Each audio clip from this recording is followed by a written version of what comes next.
Why am I so bad at this? Okay, finally, the last thing you need to do is do final renderings of at least 3 representative screens of the app. Okay.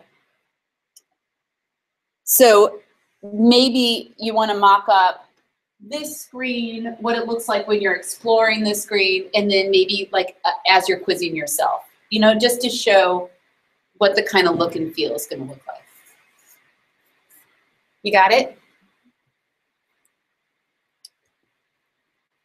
Okay, so from here on out, your project, your assignment,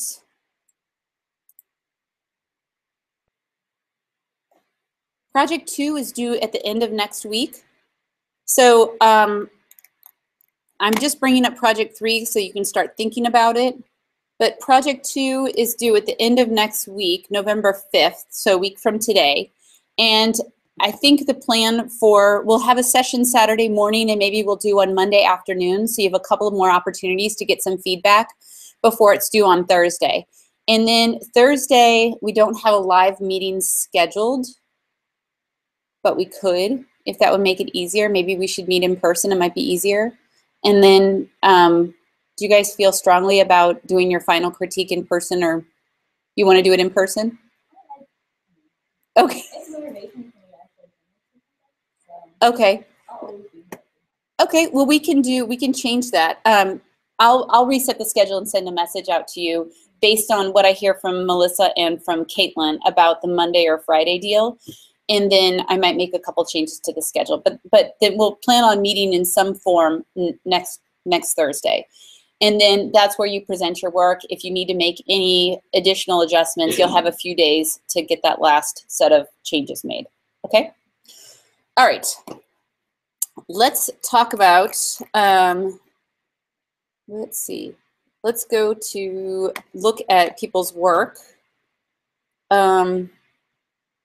Right now, we have it set up to screen share on this computer. So whoever's ready, go ahead and present. Do you want to go first, Olivia? Oh, Matt. I mean, sorry. Ian, sorry. Yeah, okay. I mostly just okay, cool. Go on the big computer.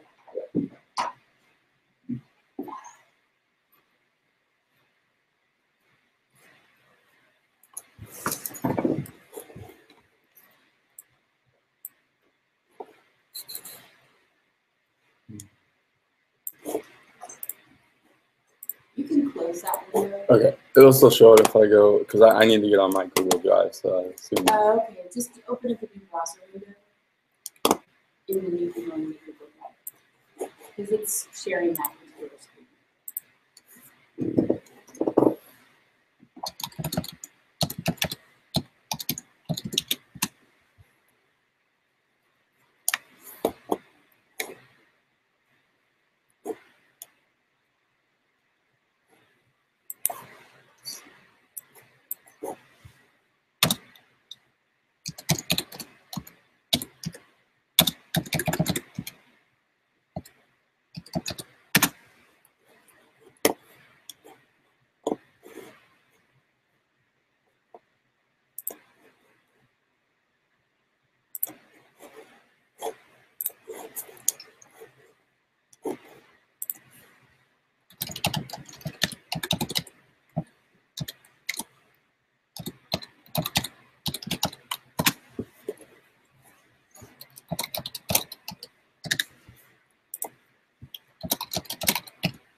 Okay, so this is my ideal for my app. Yeah. I want to create something that, like, my goal would be to teach or to, like, help educate on, I guess, kind of a little bit on distance and like how it works and like converting different kind of distances. I was thinking like, I don't know exactly what kind of music, it'd probably be in like a science museum, something like the Science Center. I don't know exactly. I have in a museum because I'm not exactly sure where it would fit best. Like I guess you could maybe put it if there was a place with lots of like tall landmarks and things like that. Or it could go somewhere, maybe there's a room where they have stuff that's about like, you know, where the metric system and the standard system and these guys and where all that is.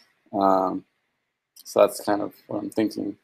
I don't know exactly where I want to put it, working on that. I must have just kind of had a picture of how I would do it and what would happen. What do you guys think? And I can go through it, but That's okay. That's yeah. What do you guys think?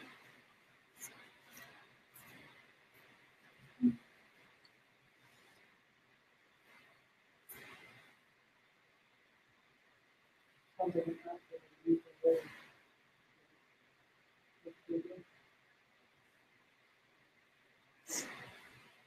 think it sounds like you guys figured it out, but I have kind of a question. At this point, like just for a proposal, are we trying to figure out like what looks like yet? Well, so this isn't like my proposal alternative. This is like my proposal of what I'm doing. I got you. Yeah. We can go back and look at the project 2 requirements, but what is, there definitely is a look and feel. I don't remember everything that I'm requiring of you, but you're going to be making like screenshots and flow charts and just, you can go back and look at it. Yeah. And you know, you write a formal objective, the setting, all that kind of thing. Yeah, I'll be honest, I didn't even know this much, but that's the realize what exactly we're trying to do. I have a feeling Olivia's is a little bit farther.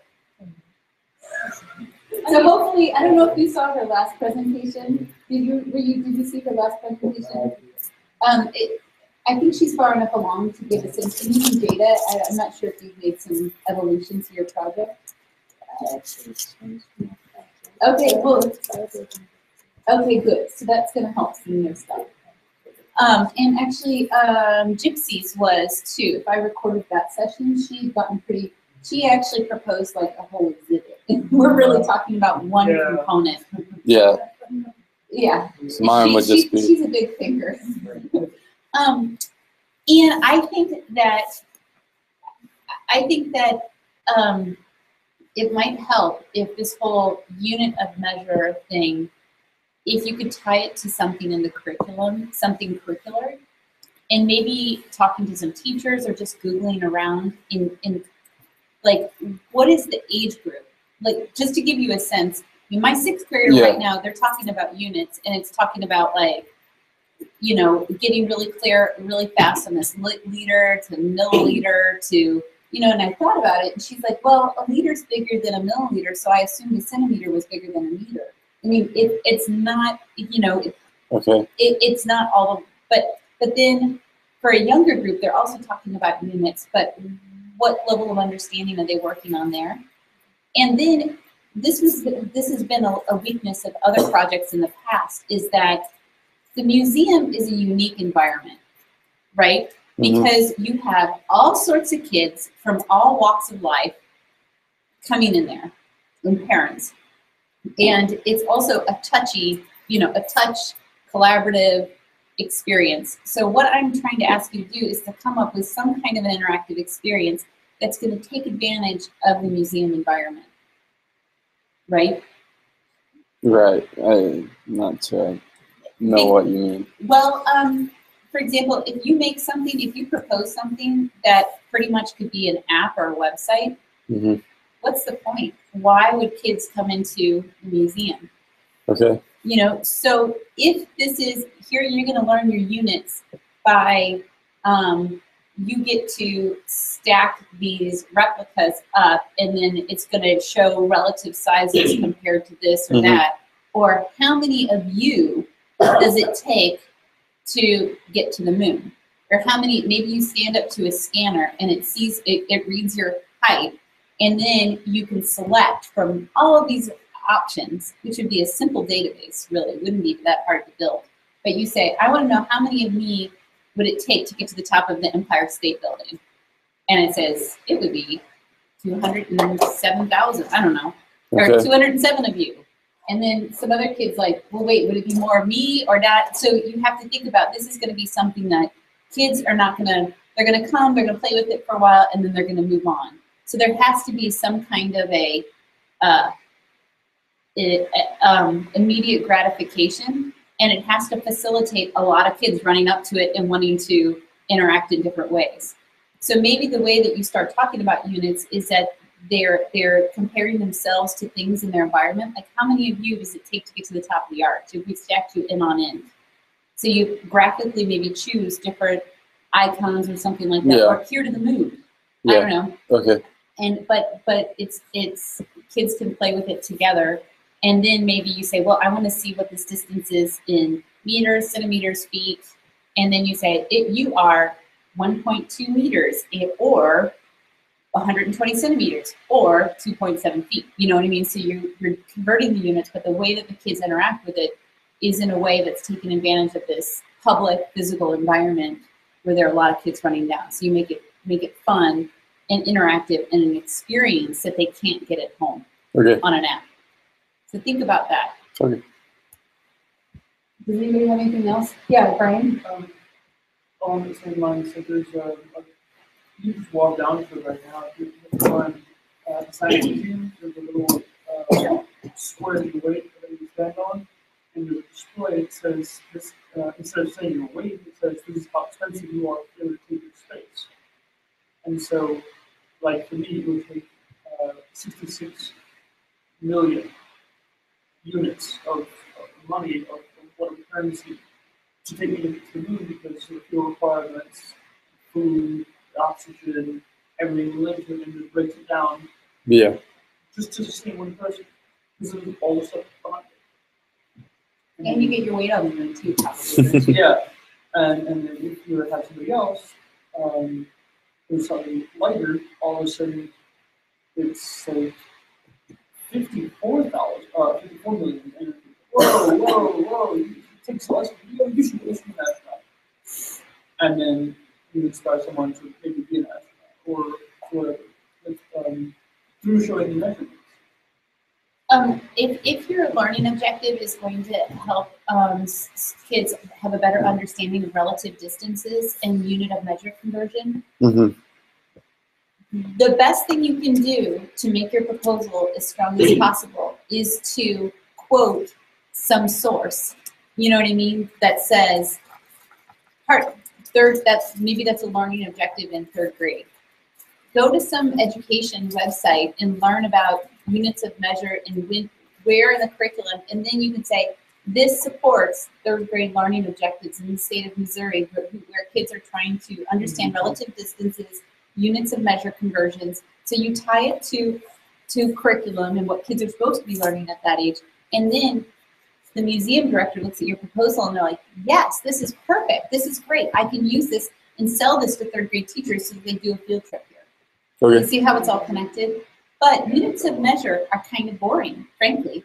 I mean, I don't care about, it's just boring. Mm-hmm. So you have to make it visual, interesting, fun for kids. Yeah, I like the thing where it's like, how much of you does it take? Yeah, so you have to make it fun. Okay. Okay. All right. I know, Olivia, you ready to go? And Drita, and you have stuff to show. And what about you? Okay, cool. All right.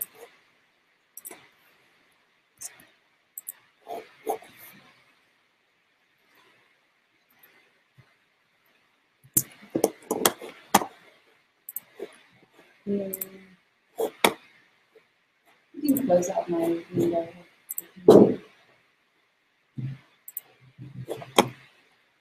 I just need to remember to record everybody.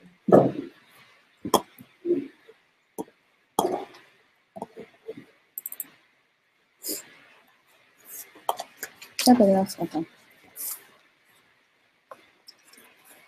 All right, I added to my summary, for those who weren't here, my exhibits for tectonic plate boundaries of the Earth and learning about the different boundaries and how they interact with each other. So I actually added a real museum. We kind of talked about that. It's in New York, and it's a museum of natural science, and they actually have an exhibit for the tectonic plates, but they don't have anything interactive from like the pictures on their website. So I thought my interactive activity would be beneficial to their exhibit. I added in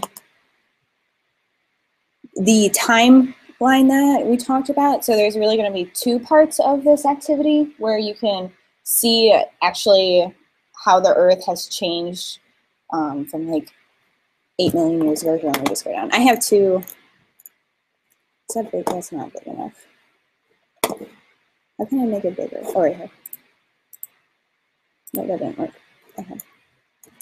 So, yeah, on the left-hand side, that's the timeline. So it's from like 800 million years ago to present, and like you'll be able to just touch the little meter thing and move it, and actually the Earth would be able to change, and you'll see like how the demographic change or the geology changes. So that's one part, and then the right-hand side, I'm still debating about it. I just kind of needed to lay it out to see how I liked it or not.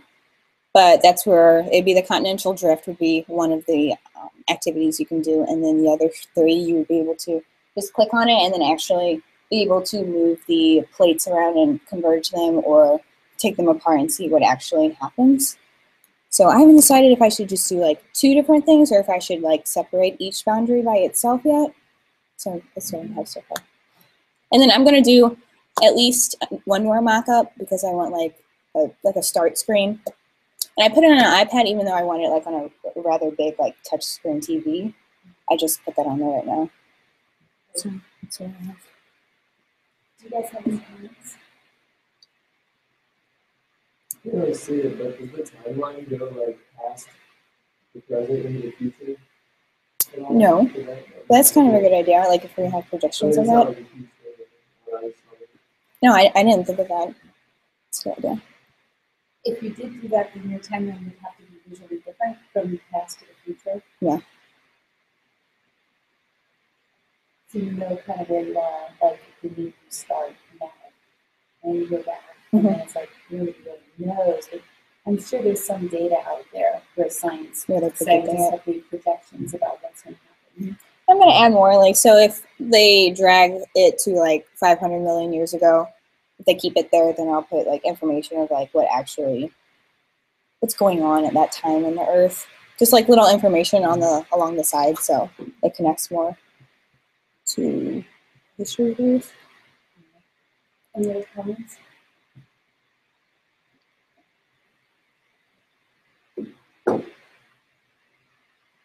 I feel like we need more of a definition between what is interface and what is content itself. Mhm. Because, like, for example, it looks like all one background, meaning, is that part of the interface or is that part of the content? I mean, obviously, I know that that's one of the controls to be able to navigate into the go back to my choices. Right. I get that, but maybe the icon. I mean, you're establishing. Wouldn't it be cool and more elegant if, for example, on your continental drift,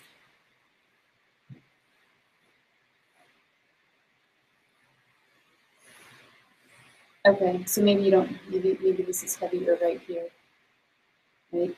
And you've established this kind of, this. Maybe your icon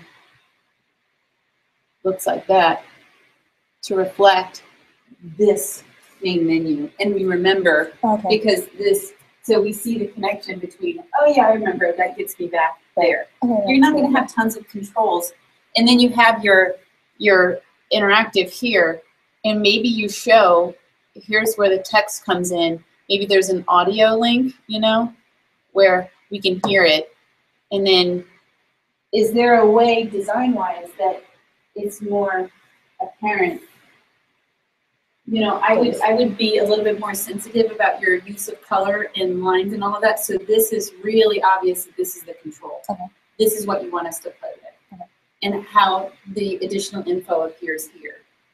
I think that this dark color might be appropriate for the interface elements, but maybe a lighter color in the background here that shows this is control area and this is content area. So I think your design could be a little bit more like more user friendly. Yes, this is a start. I just wanted Yes. to very basic. The other thing is there a way that you can differentiate this or somehow take advantage of the fact that these kids, a lot of different kids are going to be interacting with this. Is there a way that kids could somehow leave their footprint in a way with this application? Think about, do you know what I mean here? Like hundreds of kids are coming into the museum and playing with this. Maybe kids put where they live or their projections, or record your ideas about, I don't know, something that will allow a kid to leave their mark on this and take advantage of the fact that this is in a public space where a lot of different kids are going to be playing with this. All right. Otherwise, it could just be an app. Right. Okay. So remember, you're selling this to the museum. Maybe it's something they could bring back to school. I don't know. All right.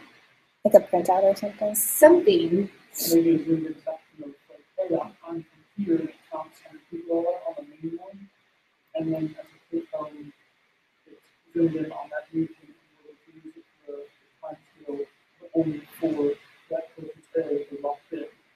Okay. So it stays with it. So look, you used to be more here or now not here. Yeah. Yeah, maybe I'll it's think your particular location where, I mean, remember, you don't have to program this, right? I'm No. not asking you to program this.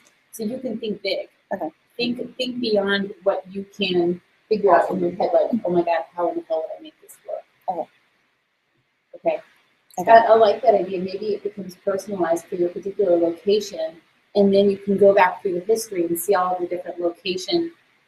You know, this is your location snapshot, and then you can go back and see everybody's location snapshot or something. And then if it was then later sold as an actual app, and someone could pick that up and go, wait a minute, this is in this museum, they could do a thing for the museum, send it to the museum, and go.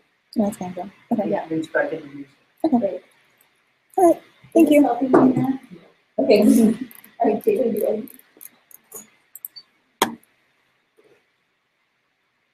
I can log out, right? Yeah. Oh, wait, no, because we are using you, we signed in as you, but we won't go, I'll log you out in a second. Okay, that's fine. Okay. So someone else, if you're gonna go to Google Docs, you just have to create a new browser.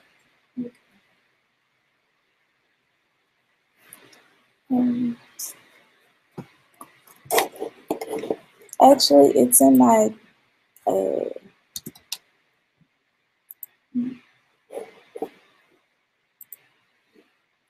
No idea. Just, Hmm. why don't you use Firefox or a different browser to go into your Gmail? Okay. They don't want to shut down Olivia so we don't get logged out.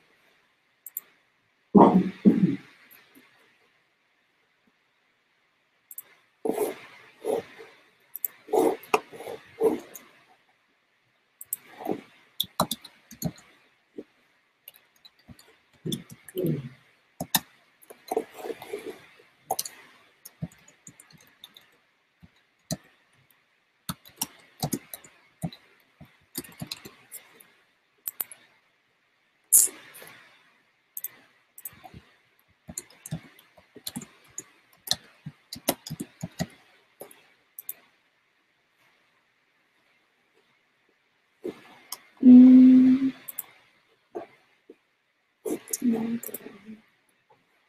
Um.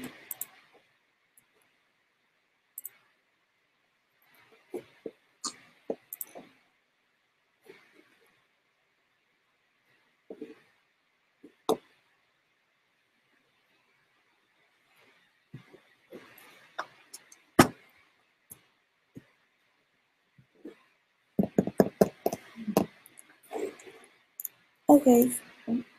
We kind of know from the last one sort of about the. I actually changed it. I got a whole Oh, okay, new okay, one. okay. I'm sorry, my voice is Just give going us a out. quick overview. You don't have to read through the whole thing. Just kind of give us a sense of what it's about. Okay, so now it's called Staying Healthy, and basically it's about children learning about the human body, why it's important, and like how to keep it healthy, how to stay healthy. And so basically the the interactive game is going to be towards the end of the Science Center's human body exhibit. So like once the children go through the exhibit, it'll be towards like the ending of it. So it's kind of like a recap of what they've seen before, and probably a few more few more information. So the what was I? So Staying Healthy, it was gonna be on a flat screen monitor, hoisted on the wall, and on the top is gonna be a sensor, motion sensor on top, and on the floor it was gonna be a floor mat with a footprint so they can know where to stand. And once they stand on there, the screen will turn on, and it's a touch screen. So you'll press to start, and I actually have a picture. I think it's this one. I don't know how to turn it. I'm sorry, sideways. It's okay. It's pretty simple. But and so like once you press start, it was either two things. I was either thinking about having them like choose which part they want to learn more, to have more information about, so you can slide, touchscreen slide and like choose one. Or I was thinking having a diagram of the body, and they can, and then of course they're gonna be labeled, and they could just press which one they want to learn more about. So say they choose the mouth, it'll go towards like a picture inside of the mouth, and then you can like press like which the different body parts like the teeth, how to keep your teeth healthy, the tongue, why the tongue is important. It can be a little game activity where they say how pretend like you're brushing your teeth, and for how long. That's why for how long you should brush your teeth and why it's important, and um, stuff like that. And yeah, that's basically how far I got so far. What do you guys think? Pretty big market for a lot of different things going on with the motion sensor and everything. It reminds me of a book that my mom picked up for the teaching history. You open it up, each area had pulled out the stuff that you could use different type of book. So I think making that digital, was fun. Maybe we can, do different, about it. So maybe this is volumes and stuff. I think that you're getting excited about using the sensors and connecting it to the physical space, but it doesn't feel like it relates to any of the activities that you're proposing. I love the idea of it detects someone and the screen comes on. That sounds like fun. But then from there, then it's all sliding and whatnot. A motion sensor could detect motion, and when we move, that helps keep our heart healthy, and it oxygenates our brain. And from the sensor, if you have some floor sensor too, you can even calculate a kid's weight and height. So having all of this data, height, weight, and being able to detect their relative motion, you could give them some kind of on-screen feedback about what's going on with their heart and their brain. And so perhaps you design some kind of activity which inspires a kid to move based on some kind of reaction. Here's your brain, you are still right now. Here's your heart and your brain. You know what I mean? You weigh this and your height is this. Your body needs this much activity. Can you wake up your brain and your heart somehow? And then so that encourages the kid to start jumping and moving, and then they see some kind of reaction on screen. So it seems that would be a very simple, straightforward application that takes advantage of the physical space as well as the teaching objective of understanding, making the connection that the movement does good things for your heart and or your brain. Yeah, I think that's what I was going for. I kind of wasn't explaining it well, but yeah, that's...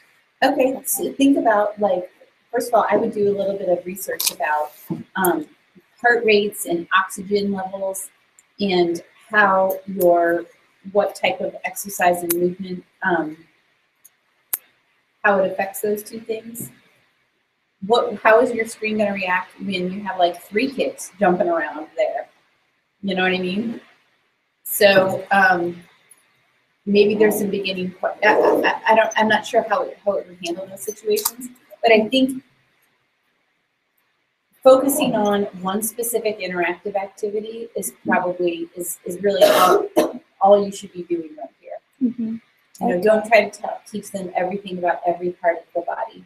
You know, teach them about, you know, they're moving and these are the benefits. Okay. And the screen is going to react in some way based on the amount of movement that's happening. I like the idea of like having more kids having participate together. Okay. And with these sensors, they can detect how many people are there pretty accurately. Again, you don't have to program this, Jada.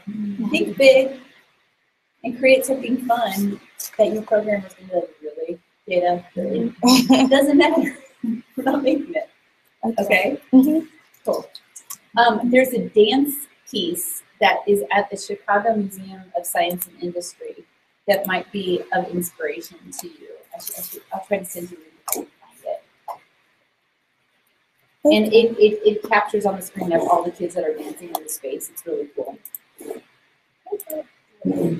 I know, they like to look at themselves on the screen.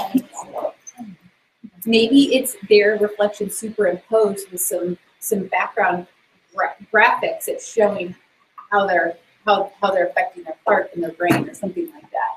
So this is the task for you, designing what is it going to look like? How is it going to get them excited to jump around? Okay, but you're getting there.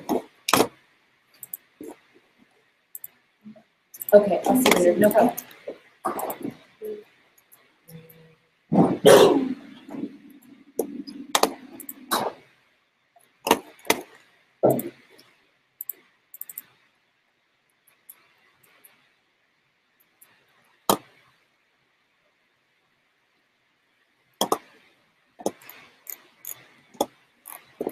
Okay. Oh man, my proposal's on Illustrator still. I forgot. But that's okay. We don't need to look at You can that. double, if it's an illustrator, you can double click on your color. I'll just read it. It's Illustrator. Okay. Just let me describe it. I have like more ideas than anything written down so far. So what I'm doing is dinosaurs, and I want to have them basically be a museum exhibit, like an interactive thing. It could just be on like a touch screen or something for people to use, but I want to just have it contain all sorts of information and like things for kids to use. So the objective is to create an interactive touchscreen application for use at a museum or science center. It will feature a wealth of information on specific dinosaurs and also simple quizzical nature games. And it should be a visually appealing interface with simple navigation that a child could easily interact with. And it can also feature images of like different terrains that you could with like little moving things for kids to click on and interact with. Like what I'm visualizing is like Like they get on it and then they could click on different specific like terrains in different prehistoric eras, maybe like a jungly one or a desert one, and then they would just have like first of all you'd have the background, and then you could have little small like moving things on there that would be real, like for a kid to just like click on, oh, what's that thing that's moving, and then it would be like, oh, this is this little type of dinosaur that crawls in the ground and things like that. So Well, I think that kids like to play with like Mhm. dinosaur guys. mm-hmm. I think. I mean, I have a 6-year-old boy. He likes to play in the sand, getting, you know, what if somehow you had these figurines of dinosaurs that we're used to playing with at home, Mm-hmm. but somehow they're RFID tagged or something like that, so that the computer screen senses what you bring it up to. You know, you hold it up to an area or whatever, and then it reacts by giving you information about, or maybe it puts the dinosaur in the settings. Like all of a sudden you're playing with this guy, and then you hold it up, it's like Tyrannosaurus Rex, Mhm. you know, 3D Wow, kind of okay. thing, and then it's like, do you want to do the quiz? You want to like see videos, or like, or see it in action? You pick the scene, the environment you want to see it Yeah. in. Where did they live? Okay. So it's taking that like physical play, Mm-hmm. and they may not use that. They may, plenty of little kids are going to be there like with Okay. their dinosaur guys, but then it adds this information. And then what if something hasn't been scanned? Maybe it's kind of like, this is the design challenge for you, Mhm. is tying these figurines of the dinosaur into the screen so that Okay.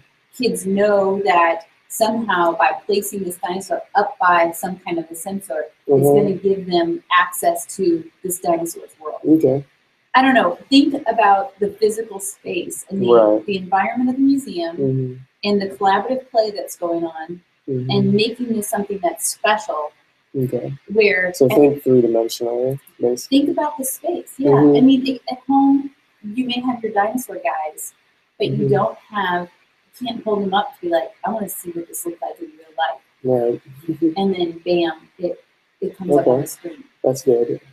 It doesn't have to be that idea, but if you, but I'm just trying to give you start. You think if you think Gotcha. about the science center, I don't know if you guys know about the like the dinosaur dig, but Mm-hmm. there's a projected screen where these archaeologists are talking about digging, and then the kids can dig in front of it too. Okay.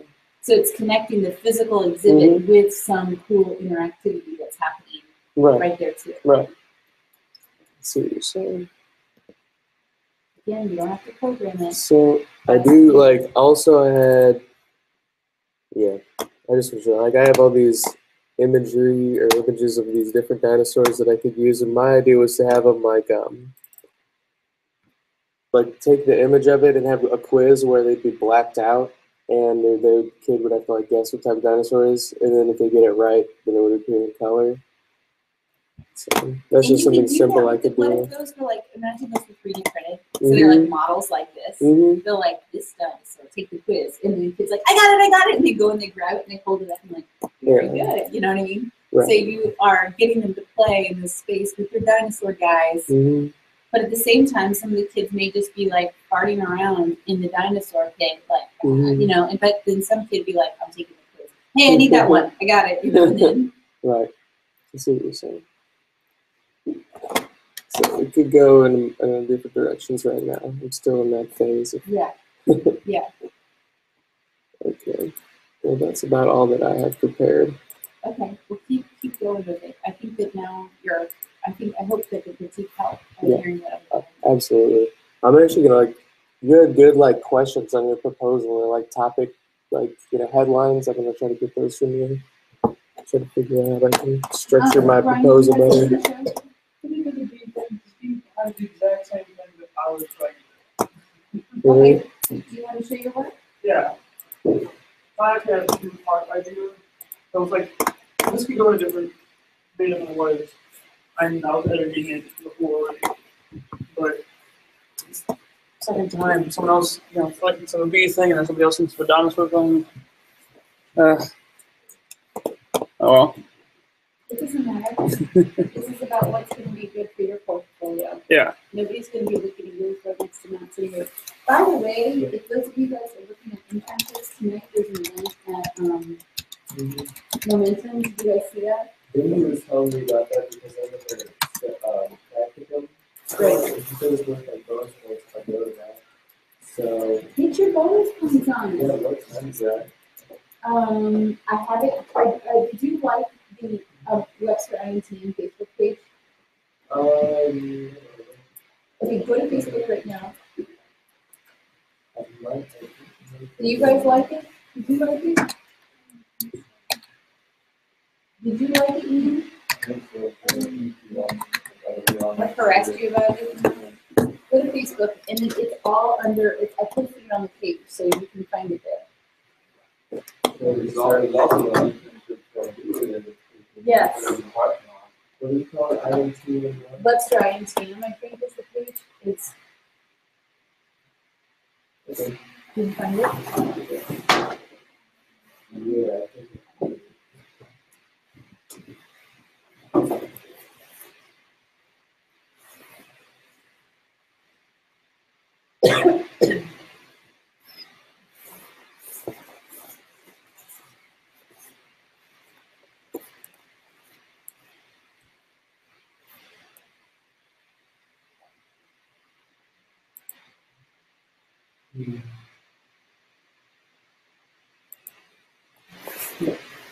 And you scroll down to the video one.